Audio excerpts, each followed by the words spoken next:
Hey, you okay? Does it look like I'm okay?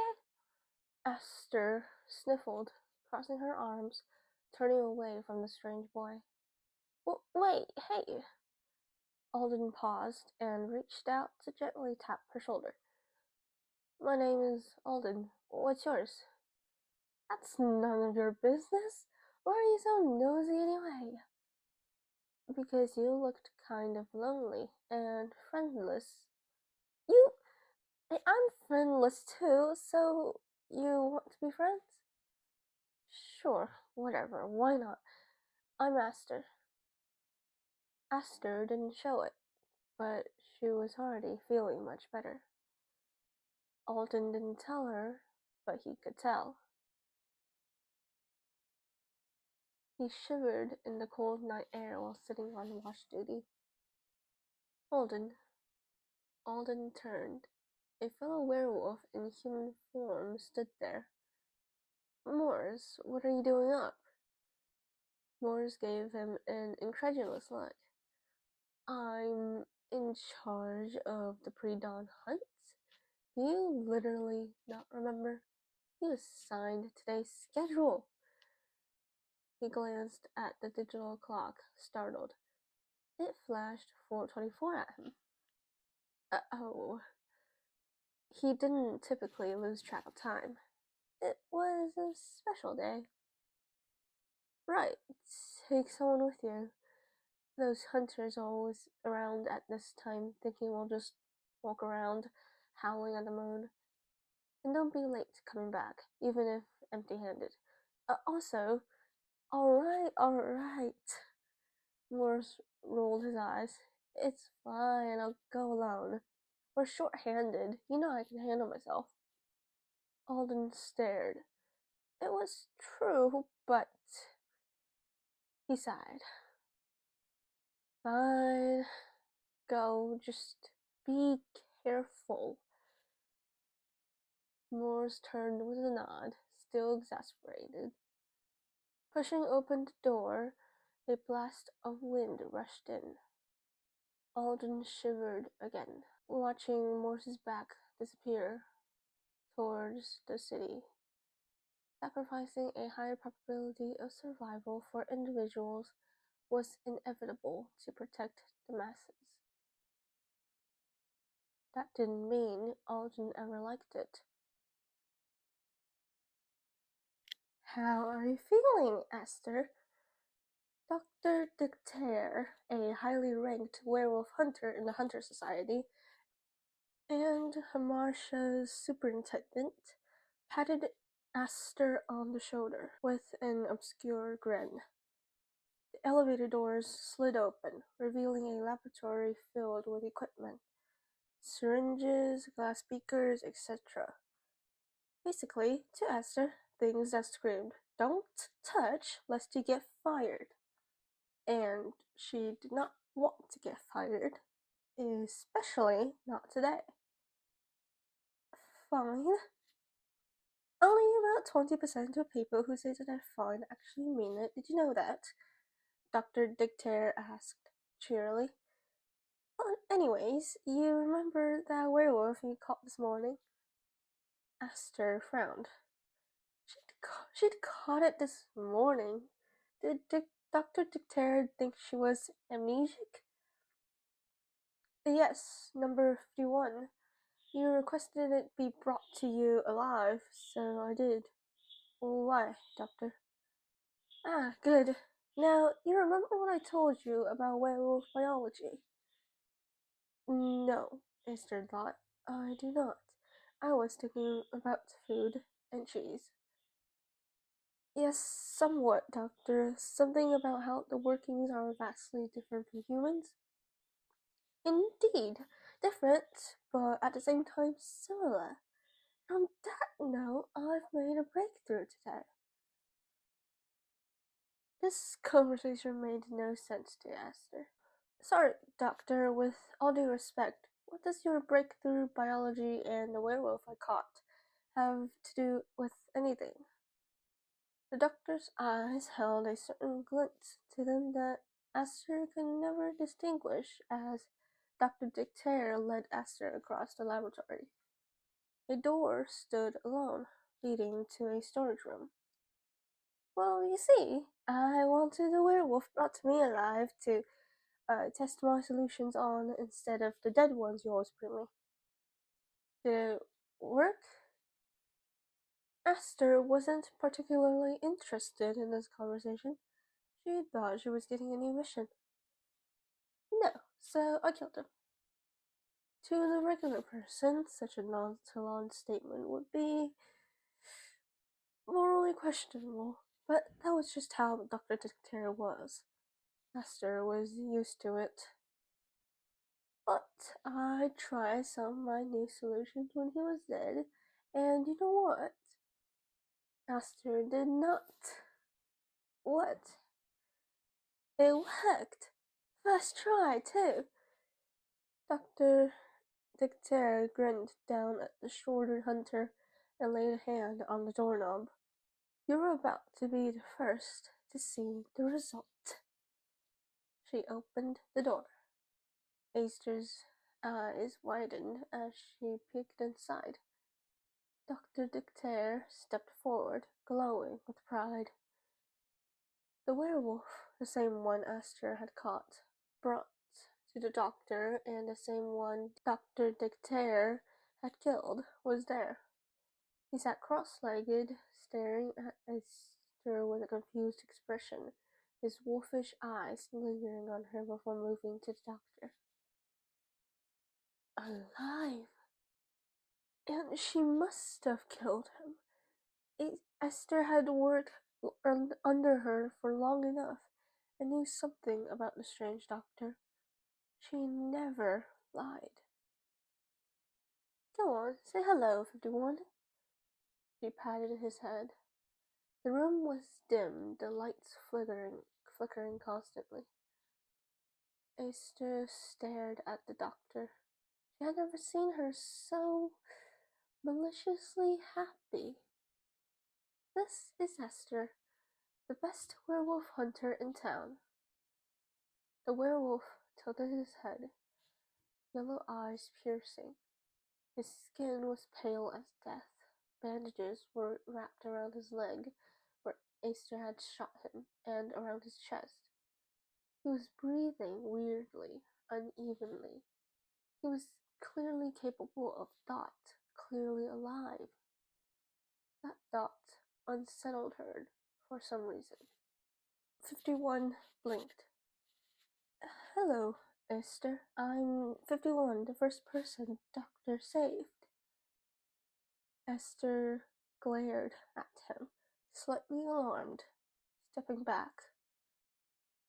He must have forgotten everything from his former life, or else he would be attacking them. Though he seemed docile and tame now, who knew when he was going to regain his instincts as a werewolf? If there was one thing Aster had learned through her childhood, it's that werewolves were never any good. It was proven when her best friend was taken from her on that exact day 6 years ago. Dr. Dictator saw Aster's discomfort and ushered her out. She closed the door behind her. Well, Aster, what did you think? It's truly amazing, right? Resurrection isn't impossible. Death isn't forever. Isn't it just marvelous? Resurrection? Aster opened her mouth, then closed it. If she spoke right now, she was afraid she would say something offensive. That didn't feel like resurrection. Having to sacrifice your memories, your identity. She would rather be permanently dead. The rules of death can be bent, and there doesn't seem to be any consequences. Oh, I'm practically, what do you call it? Shaking in my boots. Anyways, now that I have a sample of a real death cure, I want you to go on another hunt. That got her attention. Of course, Doctor. Do you have a specific request? The doctor grinned. Aster, you ready to sacrifice anything to get your permit, correct? The answer to that was actually no, but, red flag. I heard he's unique, closer to humans compared to most werewolves. Bring him in to me in 5 days' time, alive, and I'll get you the hunting permit. Aster didn't even think about it. At the word permit, she was already saluting. Yes, doctor.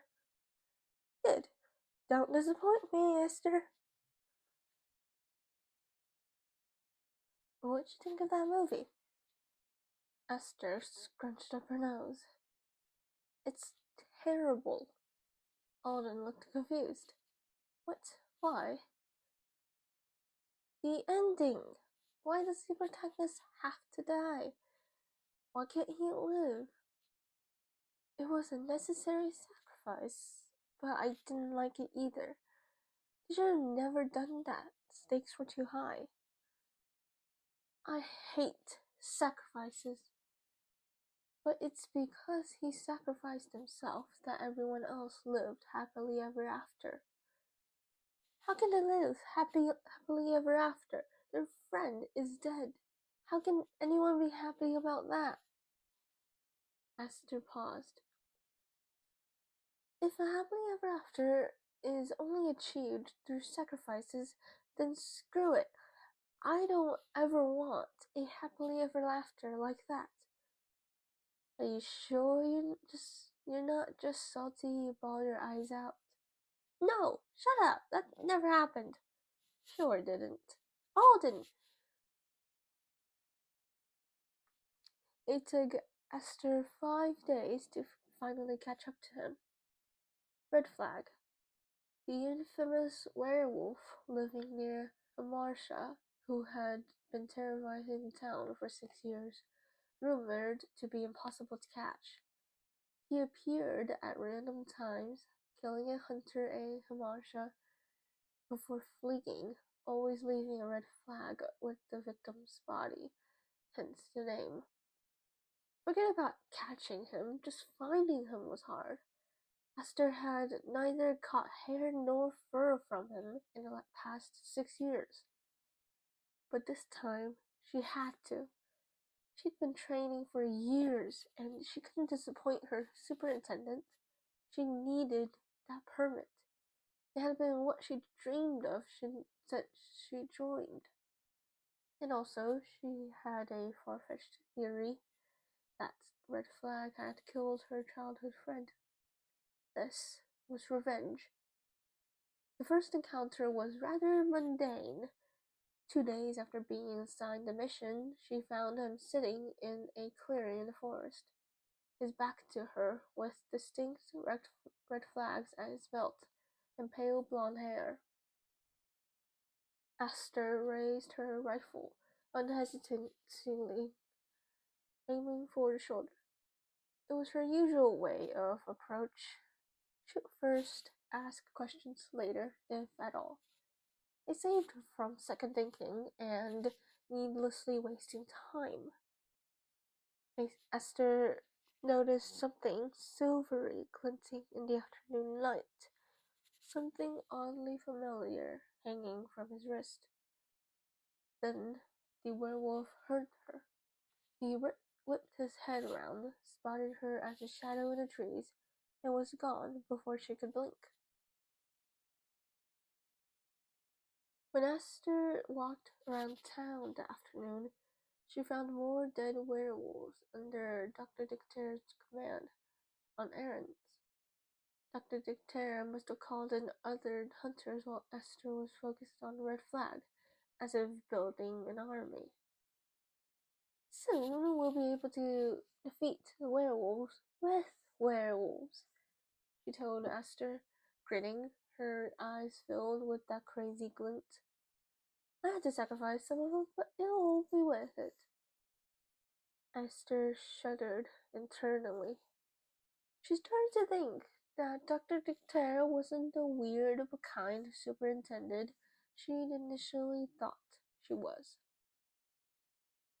So, now that we're friends, do you want to exchange gifts? Is that a friend thing? Of course it is. Here, I have this bracelet. See that scythe charm? It's for good luck. How is a scythe for good luck? My parents are farmers. It's good luck for us. Just shut up and take it.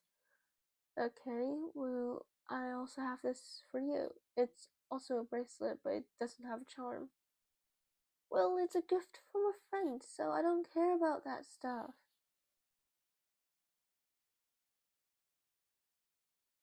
The second encounter with the hunter was more traumatic. Alden had been traveling all over Marcia and the forest next to it, noting the decreasing werewolf population. It started with Mars. Alden still couldn't forgive himself for it, because, of course, the one time he failed to look after everyone, it nudged the domino at the beginning of the line to destruction. He'd lost his only friend again, and started a chain reaction that made the werewolves drop like flies. In a span of 5 days, the population had decreased substantially. He'd held the firm belief that anything could be solved without losing anyone. But this was different. He'd already lost something, and he couldn't do anything about it. The first encounter, he'd tried to relax after 2 days of running around in a panic. He'd been interrupted by the slightest sound of a rifle's safety being released, and fled after a split second's consideration, deciding it wasn't worth dealing with hunters. 3 days later, during the second encounter, however, he realized this was the ruthless hunter who'd risen to fame in the last couple of years. Black hair, dark eyes, a fierce frown, rifle pointed straight at Alden, who had been fiddling with his bracelet distractedly. He'd barely had time to react before she fired, the bullet grazing his leg as he moved out of the way. Alden tried to run, but he was slower this time, the wound hindering his movement. The hunter gave chase. Another bullet narrowly missed his face as he looked back, gauging the distance. That was when he spotted an odd, plain bracelet around her wrist. He could have sworn it was familiar. Wait, it was familiar. For the first time in his life, he didn't think, skidding to a stop and turning to face her. Who are you? Black hair, dark eyes, fierce frown, the bracelet. She stopped, her rifle trained at Alden's head before she caught the sight of the sunlight glinting on Alden's own bracelet. She sucked in the breath, her rifle wavering. Who are you? I should be asking you that, Hunter. Alden's tone dripped with venom. He pointed at her with a shaky hand. That? Where did you get that? The hunter was staring over open mouthed. She swallowed. This is stupid. She gripped her weapon tightly with shaky hands. Her rifle was trained on him, but Alden knew if she shot now, she would likely miss. You're coming with me to Marcia. The superintendent wants you alive. Answer me, Hunter. Alden snapped, his voice low. Where did you get that bracelet? Who are you? He had never seen her in town before, preferring to keep his head down and wearing a hood, but even so, why do you care? The hunter snapped back. You werewolves don't care about the lives of humans, so shut up and get moving. Alden stepped forward and paused, his hand curling into a fist. He had to think. He had to be rational. He was overreacting. He breathed out and touched his bracelet, the unique scythe charm hanging from it. If she recognized it. My name is Alden, he said, forcing his voice to be neutral. What's yours? That's none of your. The hunter dropped her rifle. Alden! Alden stared at her. Esther? You're a werewolf. You're a werewolf. Yes. Esther stared at him, hands poised in front of her, as if unsure what to do with them. You're Red Flag.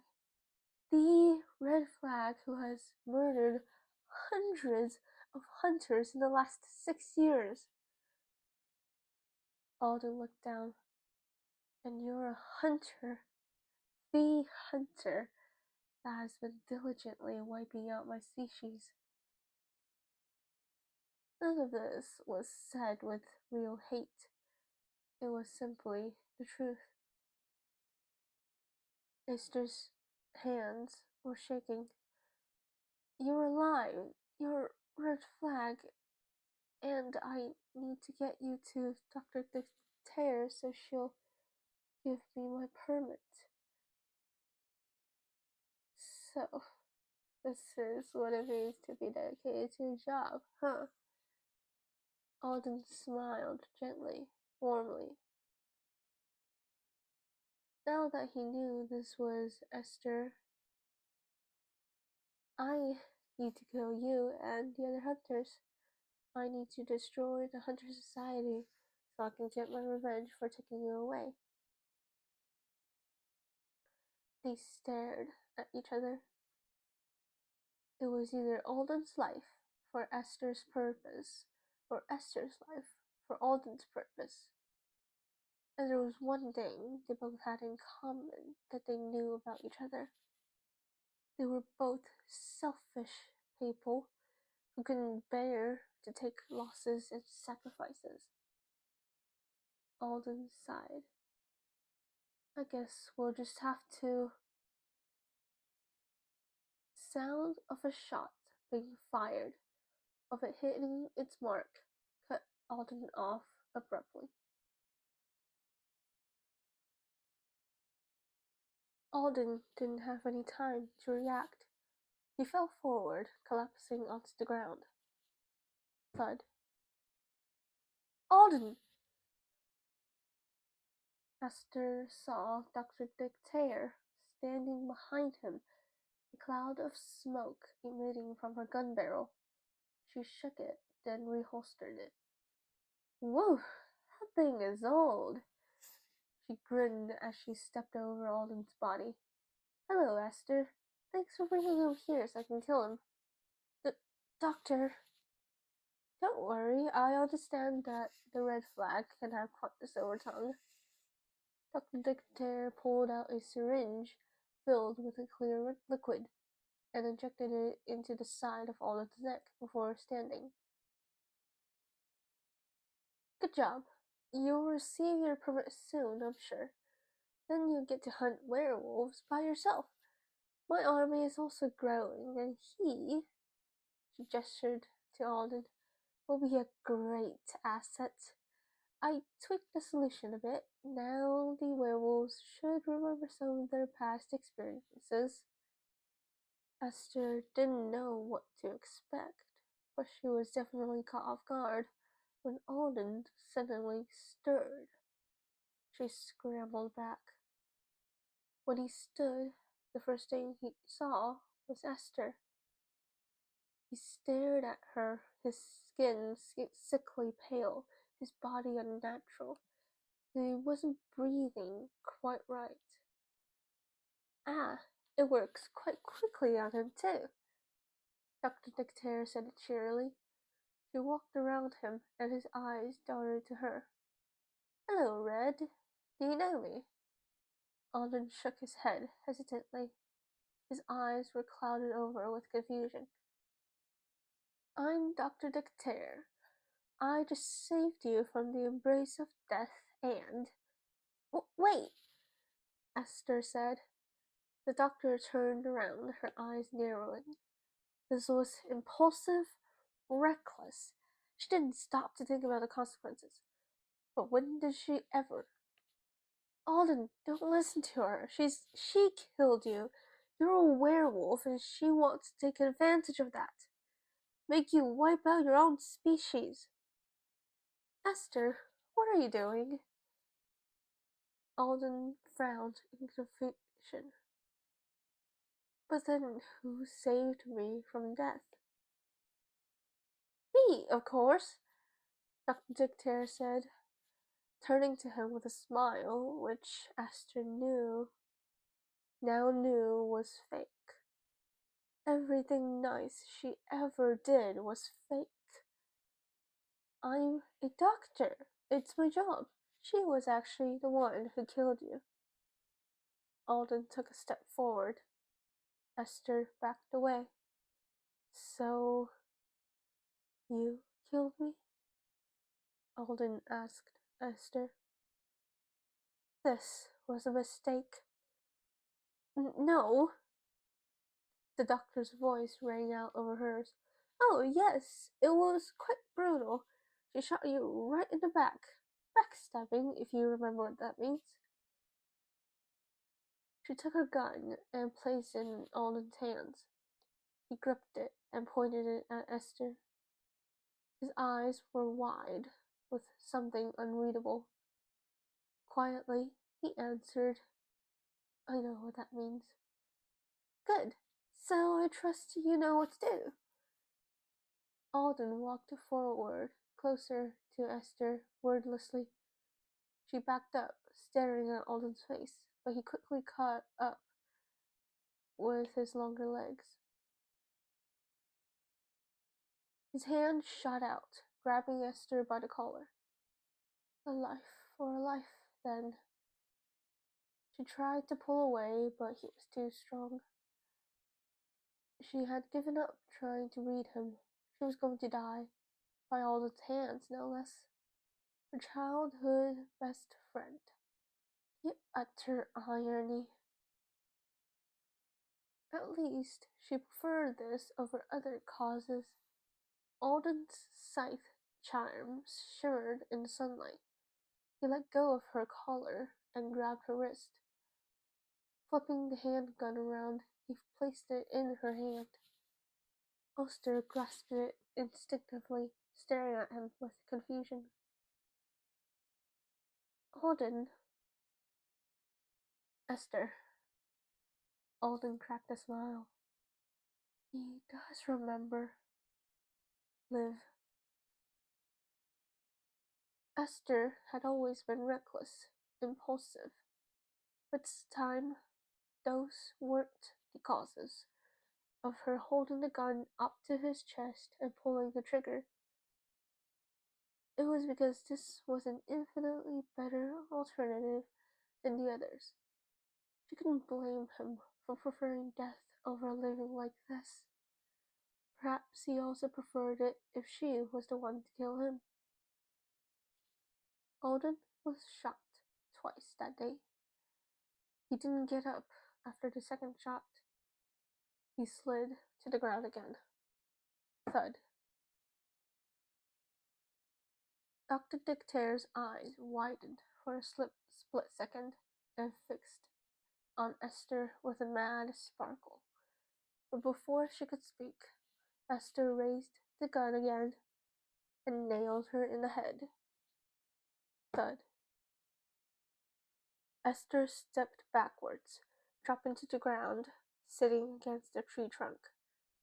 Two dead bodies littered the undergrowth. She stared at Alden, recalling their conversation from years ago. Sacrifices are needed for a happily ever after, huh? Esther leaned back, closing her eyes. If this is the result, Then I want nothing to do with it. He lifted the gun again. Thud.